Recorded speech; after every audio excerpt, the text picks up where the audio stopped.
साध संगत जी, प्यार से कहना धन निरंकार जी। नए नए गानों को सबसे पहले सुनने के लिए चैनल को सब्सक्राइब करें और बेल आइकन को दबाना ना भूलें। जी प्यार से कहिए धन निरंकार जी। आई भोजपुरी रचना है।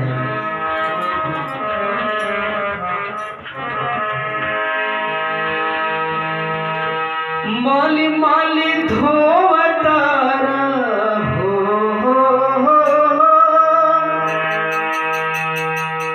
मली मली धोवतारा मोटिए की तनवा की मोटिए मेरा। आज संत महात्मा इंसान को एक संदेश देते हैं कि मली मली धोवतारा मोटिए की तनवा की मोटिए मेरा। मिल जाइबा यीशु कनवा की मोटिए मेरा।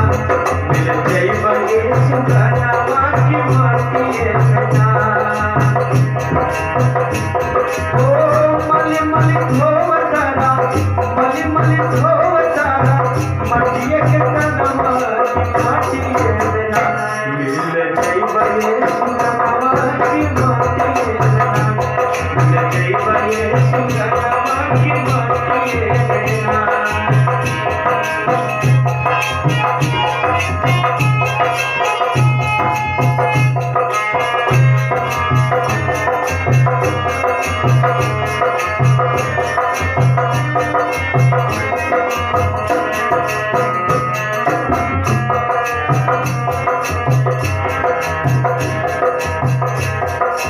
माटिए के ओढ़नाया माटी के बिछौना माटिए के तकिया लकड़ी बसी रहना।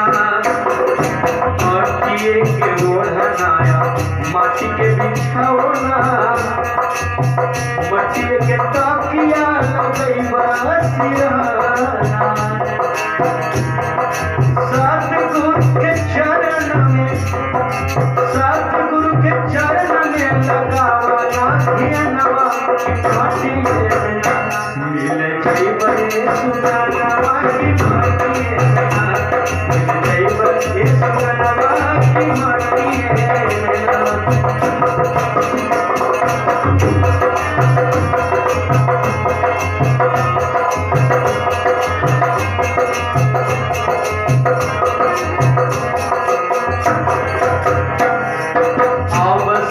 बिगड़ जनामा बनाइल सतगुरु चरनिया में नैया लगाइल। अब से बिगड़ जनामा बनाइल सतगुरु चरनिया में नैया लगाइल।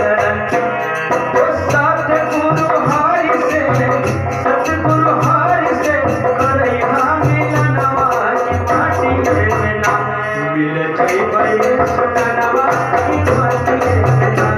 मिल जाइबा यीशु कनवा की मोटिए मेरा।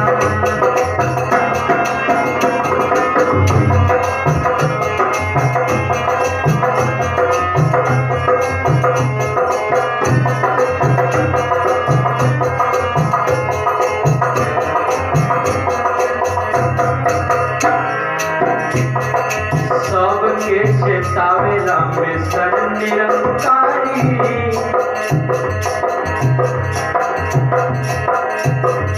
सबके चेतावेला मिशन निरंकारी।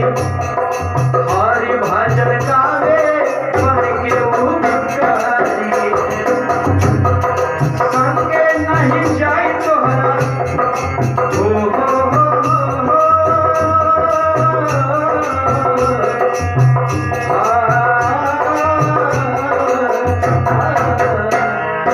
संगे नहीं जाए तोहरा संगे नहीं जाए तोहरा रुपया खजनवा की मोटिए मेरा। मिल जाइबा यीशु कनवा